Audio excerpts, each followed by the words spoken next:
Il a longtemps enseigné au lycée Jean Monnet, si c'est faux, vous corrigez, et a été chargé de cours en histoire contemporaine à l'Université de Strasbourg.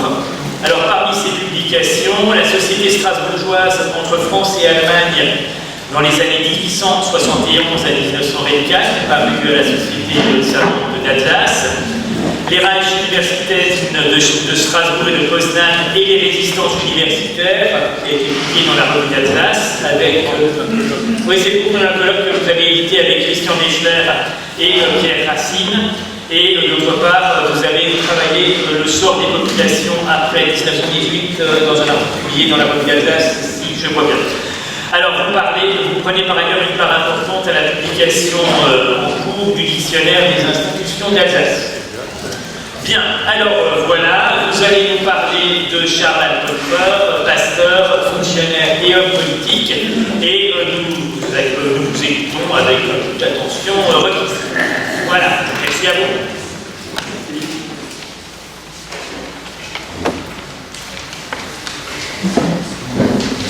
Évoquer la carrière de Charles Althofer, c'est se plonger dans plus de 50 ans d'histoire de l'Alsace.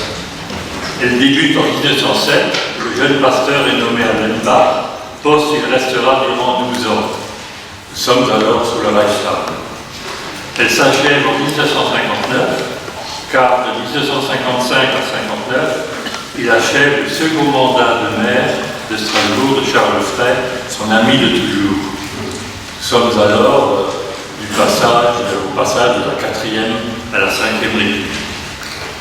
Entre-temps, il revêtera différentes fonctions, député du Bas-Rhin puis de Saverne à la Chambre des députés, directeur du service des cultes d'Alsace-Lorraine, puis, tout en cumulant ses fonctions avec celles de directeur du service des réfugiés à Périgueux, enfin, en 1944, il reprend ses fonctions de directeur du bureau des cultes, l'intitulé a changé, à Strasbourg, entre 1944 et 1949.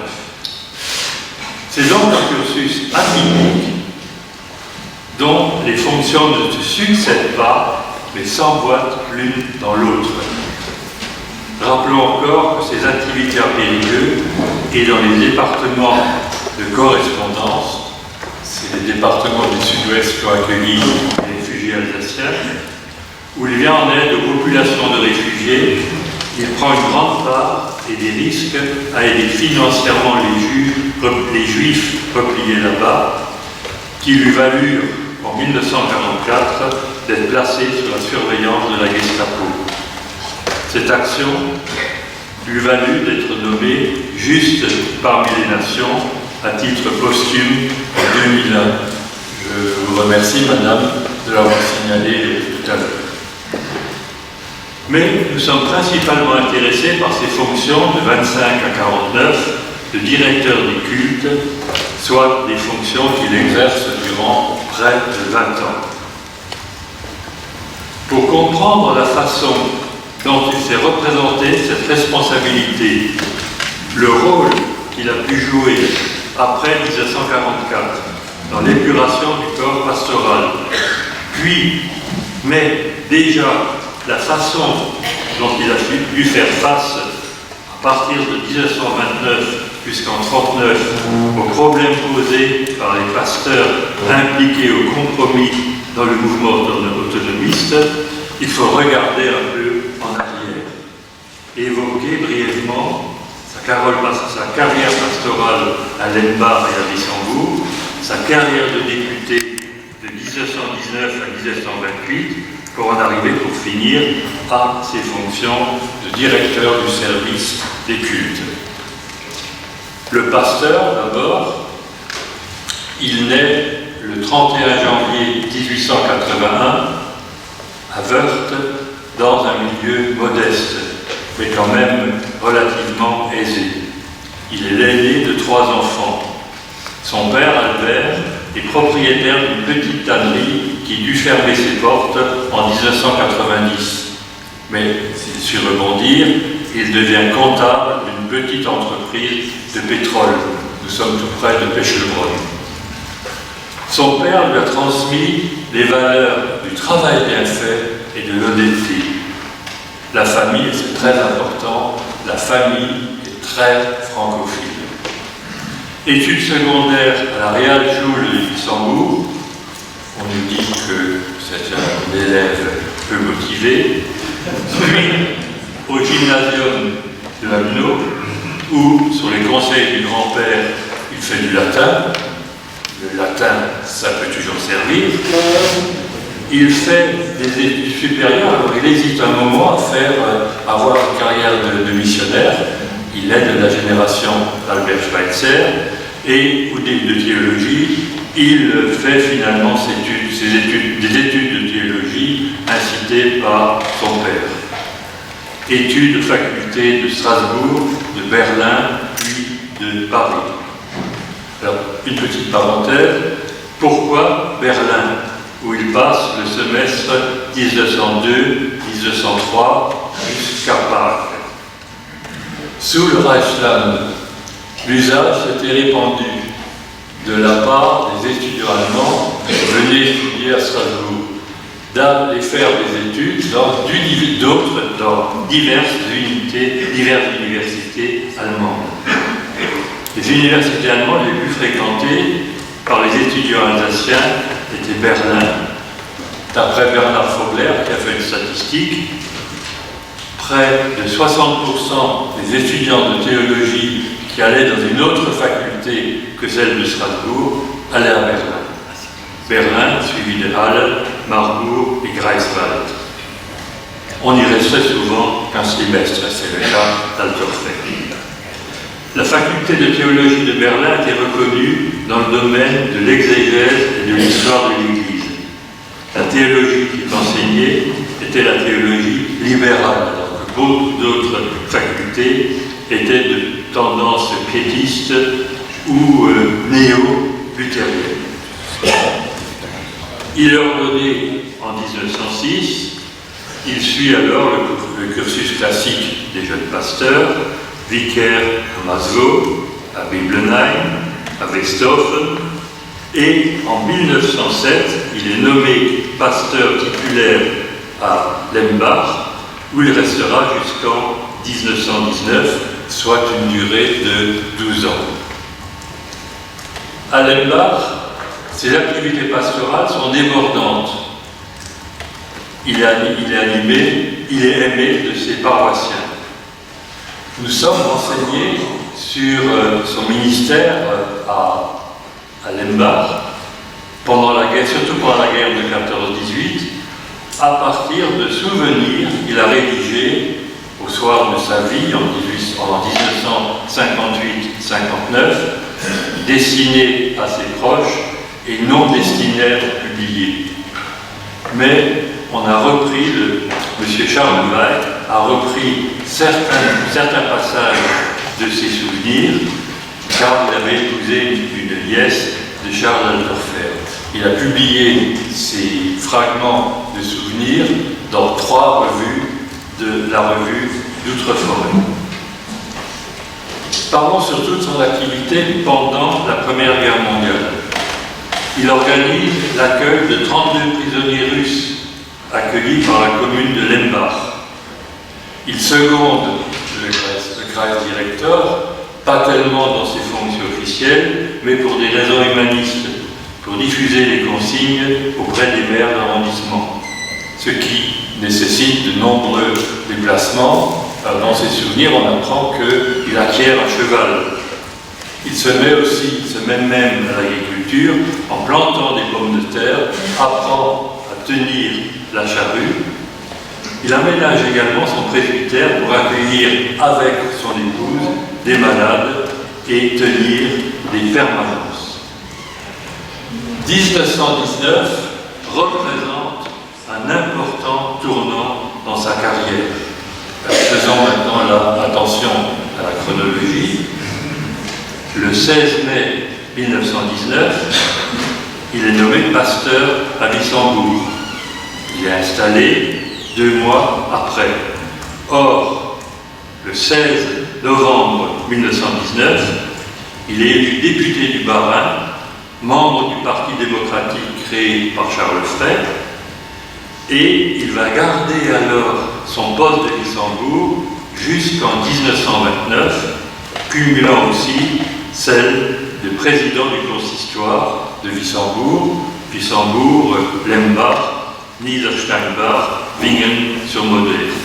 Alors comment est-ce possible?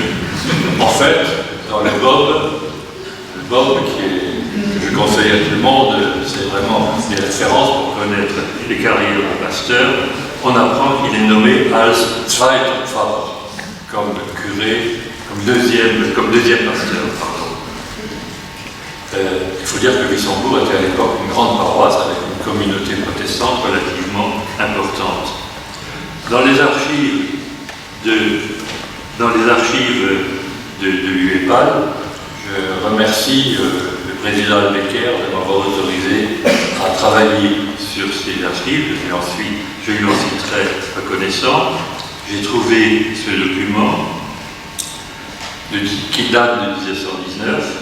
Charles Altorfer, tout en étant en congé illimité et non rétribué de la part du directoire, restera titulaire de la paroisse de Wissembourg et pourra prendre le service paroissial quand il le jugera nécessaire. Deuxième partie, je réserve l'essentiel de mon exposé à ce que nous attendons ici, sa fonction de directeur du culte, le député du Bas-Rhin. Comment est-il devenu député du Bas-Rhin? Qui lui a inculqué le virus de la politique? En fait, en 1918, il ne tient absolument pas du tout à être député, malgré les demandes pressantes de ses paroissiens, des anciens paroissiens de Lembach. Ce sont surtout les pressions de son ami Charles Frey, fondateur du Parti démocratique, on appelle aussi le Parti républicain-démocrate. Ce sont surtout les pressions de son ami Charles Frey qui viendront à bout de ses hésitations. Il se laisse tenter, participe à plusieurs réunions avec Charles Frey pour la constitution de la liste. Nous sommes alors dans la deuxième partie de la Troisième République. Le scrutin de liste est un scrutin départemental à la proportionnelle. Il se présente donc sous l'étiquette du Bloc national. Le Bloc national, c'est une coalition, c'est un bloc qui additionne l'UPR et le Parti démocrate. Il obtient sur cette liste le 4e rang. Toute la liste est élue, au grand étonnement d'ailleurs des partis. Signalons également que dans le Haut-Rhin est élu son ami Charles Cher, également pasteur, à l'époque pasteur à Mulhouse. Il fait partie alors des nouveaux élus qui ne connaissent absolument pas les usages parlementaires. L'accueil à la Chambre des députés est absolument enthousiaste, mais il n'a pas de problème de langue. Vous savez que les députés qui débarquent à Paris en 19 ne parlent pas français, parlent mauvais français. Le premier député qui intervient à la Chambre des députés intervient en alsacien. Or, ce n'est pas le cas de Charles Frey, car dans son dossier, toujours au Quai Saint-Thomas, je trouve cette mention, elle est charmante. Charles Frey est capable de faire un sermon en français d'une forme non seulement correcte, mais très élégante. Altorfer s'y sent très mal à l'aise au Palais Bourbon. Il supporte mal cette atmosphère. C'est un nid de crabe, dit-il dans ses souvenirs, et il veut se mettre au travail. Il aurait aimé entrer dans la commission des affaires sociales, mais il y a un barrage. Il y a des gens, sans doute, qui sont plus diplômés ou plus prédestinés à occuper un tel poste. On l'oriente alors vers une commission beaucoup plus technique, celle des affaires sociales, une commission très technique. Il travaille avec ardeur, au bon accueil, en bon accord avec son président alors, Charles Jourdain.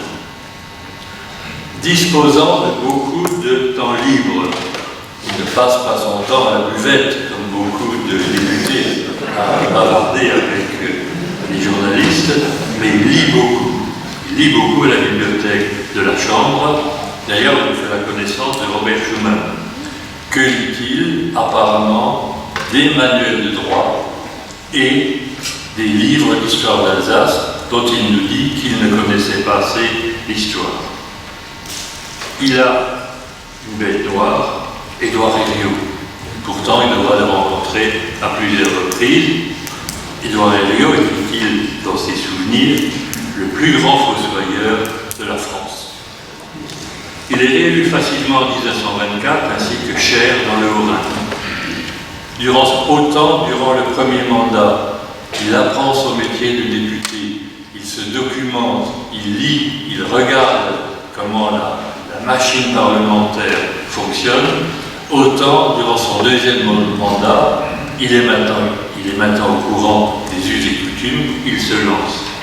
Il est très actif et il est le rapport attitré sur certaines lois. La loi sur les régimes des pétroles, Wissembourg et Lembach ne sont pas loin de Pechelbronn, les droits de douane, la législation fiscale et sociale et celle des pensions, et puis aussi, c'est très important, la commission est présidée par Robert Schuman, l'adaptation des lois spécifiques de l'Alsace-Lorraine à la législation nationale. Charles Altorfer est un bûcheur, un homme de dossier qui a horreur des joutes parlementaires et des effets de manche. Mais c'est aussi un modérateur, un homme qui essaie d'aplanir les conflits.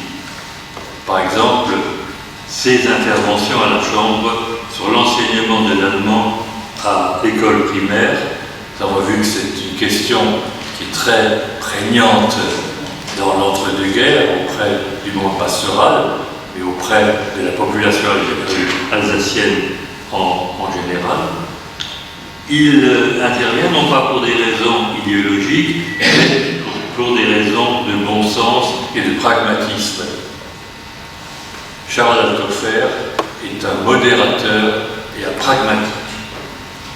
Il se démarque ainsi des catholiques, le parti clérical, comme il l'appelle, et d'une bonne frange des protestants. Alors, je vais vous donner deux exemples de ces interventions dans les deux domaines dont on a beaucoup parlé ces jours-ci, pour vous montrer justement ce rôle de modérateur et d'homme finalement qui essaie de trouver un consensus entre naturellement son groupe parlementaire, qui n'est pas très grand, il doit être une quarantaine ou une cinquantaine de députés, et le directoire, car il est très sensible au fait de garder naturellement les contacts avec le directoire, mais trouver un consensus, trouver une formulation dans ses discours, dans ses remarques, qui soit partagée par une majorité du corps pastoral alsacien. Le projet donc divise les pasteurs protestants. Une solution de compromis fut trouvée entre les partisans de l'école interconfessionnelle et les partisans de l'école libre, sauvegardant à la fois le droit de la conscience religieuse et la conscience athée. Ce compromis fut élaboré par des hommes comme Georges Metzger, on en a déjà parlé, et naturellement son ami Charles Cher. Cette position fut défendue à la Chambre des députés le 2 avril 1925. Voilà ce que dit Altorfer, d'après le journal officiel.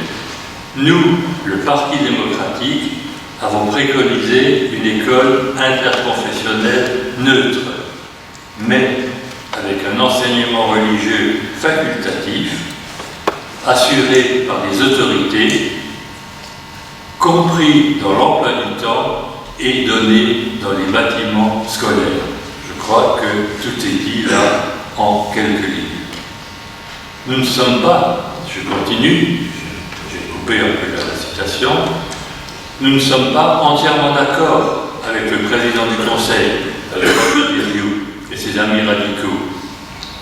Nous donnons la préférence à ce système interconfessionnel parce que, je vous le dis franchement, notre population se méfie de la fameuse neutralité de l'école.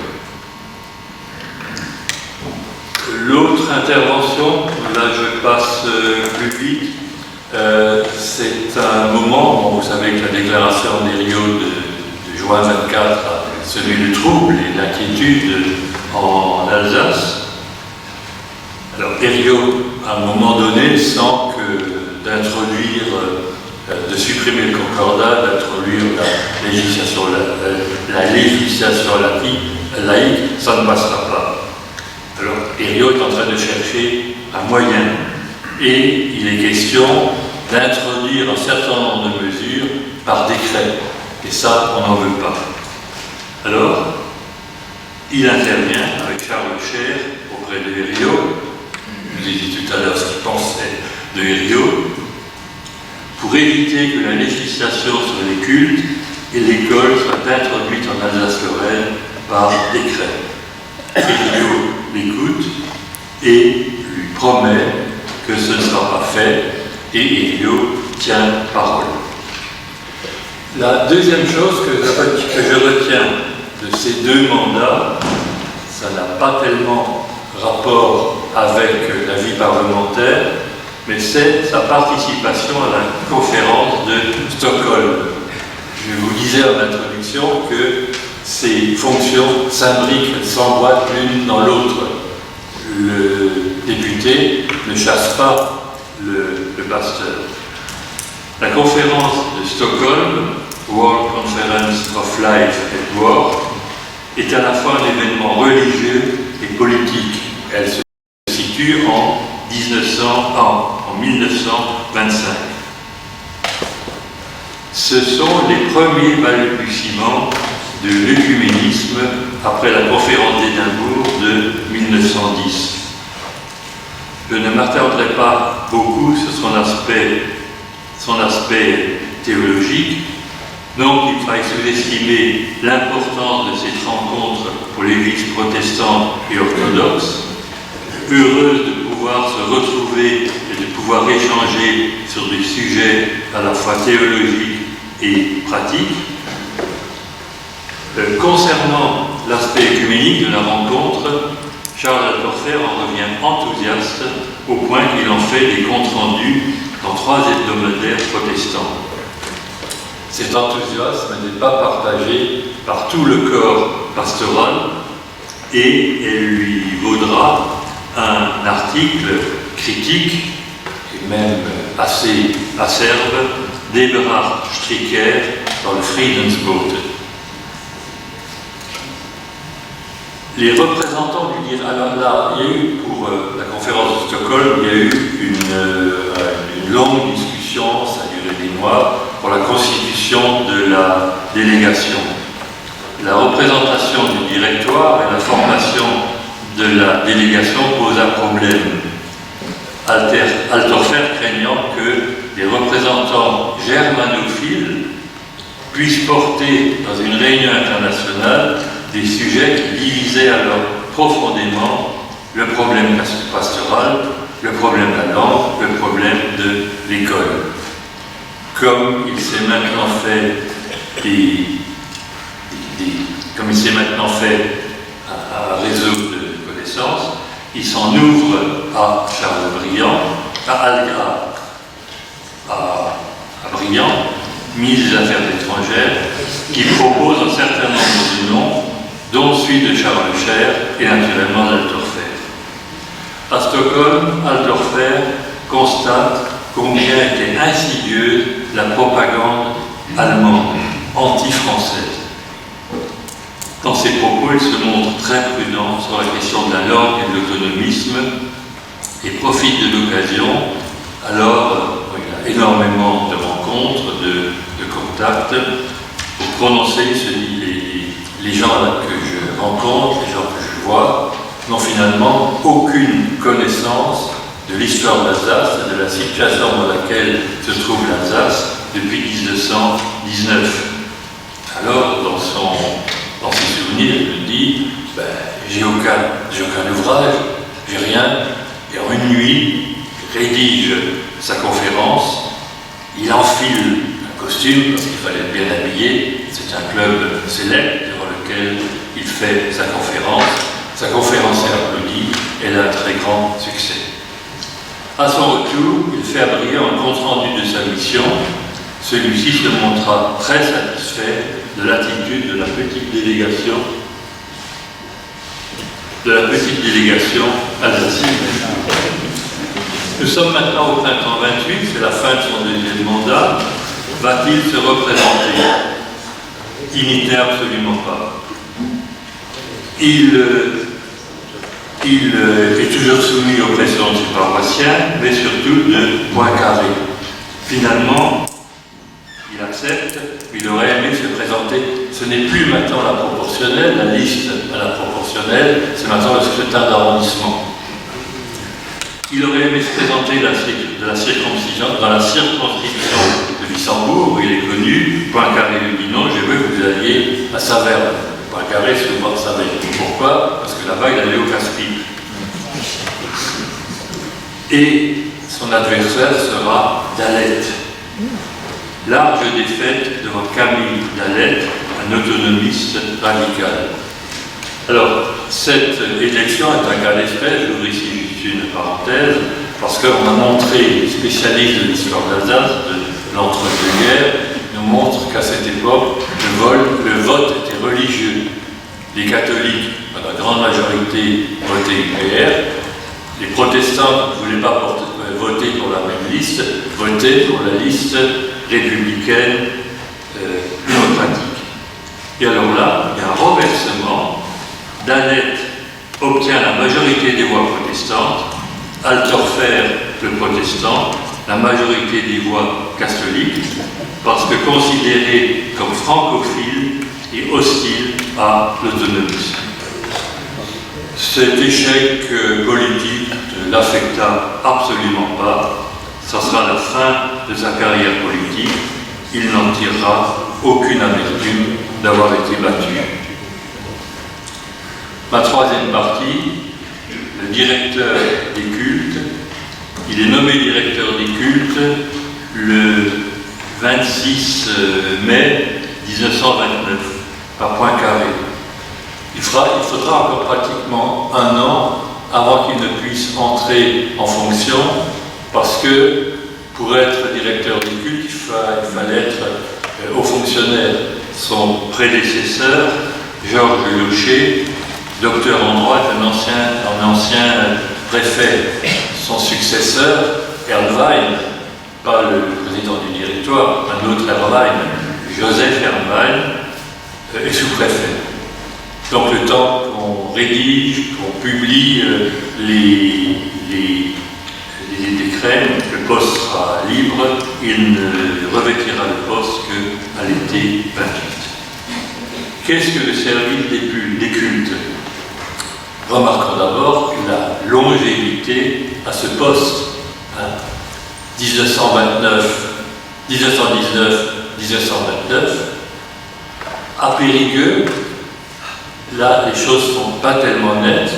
Jusqu'en 1941, j'ai trouvé aux archives d'Alsace des lettres, des rapports où il intervient en tant qu'encore directeur des cultes, alors qu'il est nommé directeur du service des réfugiés.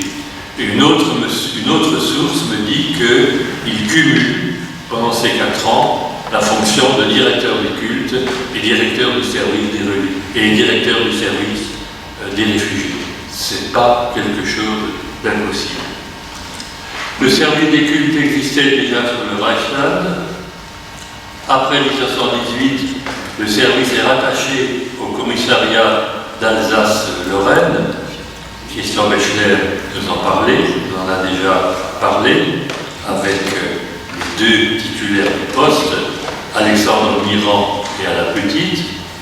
En 1924, Herriot met fin au commissariat général qui laisse sa place à une direction générale des services d'Alsace-Lorraine dirigée par Paul Vallot. Paul Vallot est un personnage très important parce que Altorfer va beaucoup échanger et discuter avec lui. Il dit qu'il va garder la direction de ces cultes jusqu'en 1943. Ce sera le relevé par Vichy. Les services sont à Paris, Vallot siège au Grand Palais, mais le service des cultes d'Alsace-Lorraine reste à Strasbourg. Il est placé directement sous le contrôle du président du Conseil. Altorfer est là dans une position très difficile à tenir, puisqu'il est l'interface entre les services de l'État, les préfets, 3 préfets, le ministre de l'Intérieur, le président du Conseil et le directoire. Altorfer dira plus tard que la législation sur les cultes en Alsace-Lorraine est aussi complexe et touffue que celle de la loi de 1905. Alors, je ferai la distinction, bon, elle est tout à fait banale, entre la période 29-39, naturellement les problèmes dont il aura traité seront moins aigus, et la période très difficile de 44-49. En 1929, il hérite d'une situation difficile. Le poste a été sans titulaire pendant 1 an. La page de l'épuration d'après-guerre et des commissions de triage est à peine tournée. Elle a failli d'ailleurs être relancée par un député autonomiste Sturmel en 1929 qui veut rouvrir les dossiers des commissions de triage, qui fait des démarches auprès de Paris, notamment auprès du président du Conseil, à l'époque, et Laval. Et quand Laval se rend compte de la complexité des dossiers et du coût que ça entraînerait, le dossier est mis de côté et enterré. 1928-1929, nous sommes en plein dans la crise autonomiste, même si son paroxysme a été atteint dans les années 26, 28, 29, au moment du procès de Colmar. Ça a été plusieurs fois dit dans ce colloque. Charles Altorfer a pu en mesurer la violence et l'impact sur ses paroissiens par ses séjours fréquents dans le secteur de Wissembourg entre 19 et 29 et par son échec électoral face à Dallet. Il s'est quand même rendu compte de la force de ce mouvement autonomiste. Dallet peut être classé parmi les radicaux. Il a souvent changé de position et de nuance, mais à l'époque, en 28, c'est un autonomiste radical.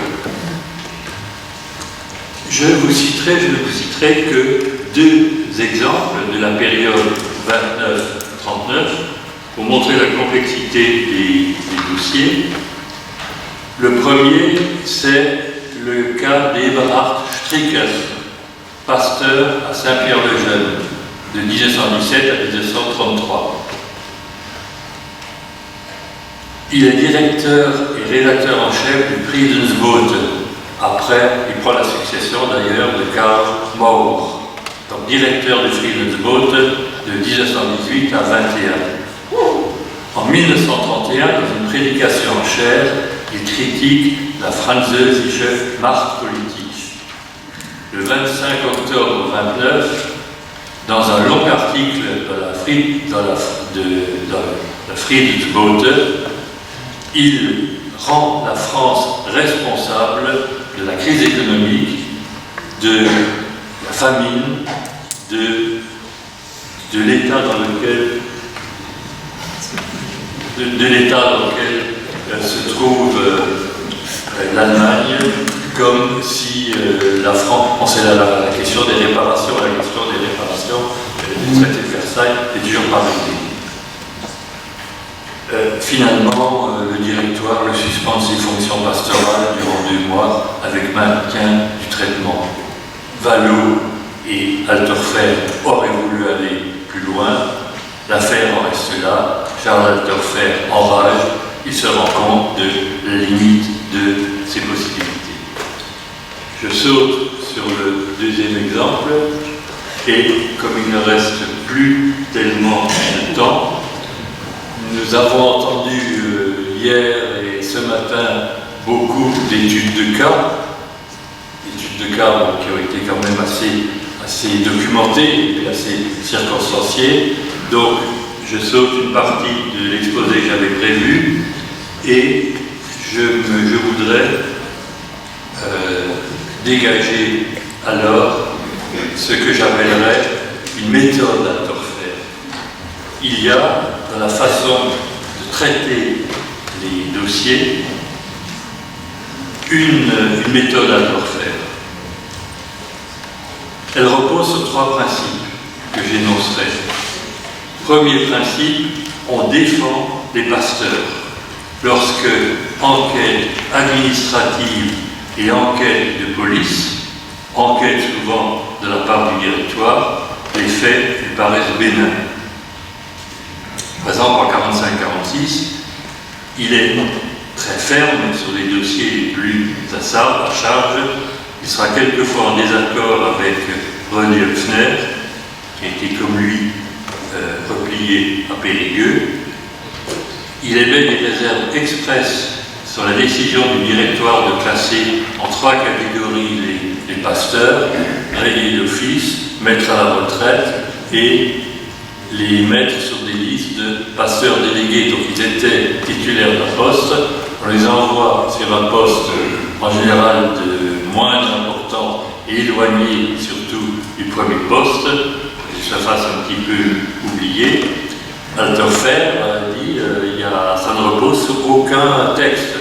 Et cette pratique montrera ses limites, puisque en 1953, on trouvera encore des pasteurs qui seront pasteurs délégués et dont la situation n'a pas été éclaircie. Premier principe, il défend les pasteurs. Deuxième principe, il est très sensible, ça c'est l'homme politique, sur la répercussion sur le terrain d'une titularisation d'un pasteur délégué ou sa non-titularisation. Une règle d'or, troisièmement, et ça c'est très important, ça il le répète tel un mantra, on ne prend pas en compte les faits, les soupçons ou les actes qui sont passés dans l'entre-deux-guerres. On ne juge que sur les actes ou sur les faits. Je prends rapidement l'exemple de Paul, du pasteur Auguste Metz, né en 80, dont le péché originel, ça a été finalement d'avoir été aumônier militaire en 1914-18. Il passe devant la commission triale et est acquitté. Alors on trouve des rapports en 20, 21, 22, toujours en tête, il a été aumônier militaire. Il demande alors sa mutation et il est accusé d'être un Deutscher Gesinnt Elsässer, c'est-à-dire un Alsacien de sentiment allemand. Finalement, il y a une succession de demandes d'enquête, de demandes de mutation, de nouvelles accusations. Le pauvre alors demande à être maintenu sur son poste, c'est impossible, donc il demande sa mise à la retraite, il décédera d'ailleurs 18 mois plus tard. Je termine mon exposé par une lettre qui engagera le débat, à mon avis. C'est un courrier du 28 janvier 1946 d'Alterfer qui écrit au préfet du Bas-Rhin. Donc il n'est pas revenu de Périgueux depuis très longtemps. Depuis les 15 mois que j'ai passés en Alsace, depuis mon retour de Périgueux, j'ai vu se déchaîner tant de haine, s'échafauder tant de mensonges, transformant en fervents résistants des gens qui ont largement pactisé avec l'occupant. tant de vengeance donné de recours que je suis devenu aussi prudent que sceptique. Je ne cache même pas que l'épuration telle qu'elle se pratique en ce moment finisse par faire plus de mal que de bien en décourageant les meilleures volontés. Et il ajoute, en exprimant ses craintes, que cela retombera sur les seules victimes qui seront les présidents des consistoires et des directoires qui ont cru devoir prononcer des sanctions, soit entériner les sanctions prises par l'administration. Juste encore un mot, 2 mois plus tard, en mars 1948, Jules Mock, De Gaulle qui n'aimait pas, disait toujours moche en insistant, ministre de l'Intérieur, celui qui a mis fin aux grèves très violentes des mineurs, écrit au préfet qu'il fallait reprendre les dossiers des ministres des cultes, et il ajoutait qu'on avait été beaucoup trop indulgent envers eux par rapport à d'autres catégories sociales, les instituteurs, les cheminots et les postiers. Je vous remercie.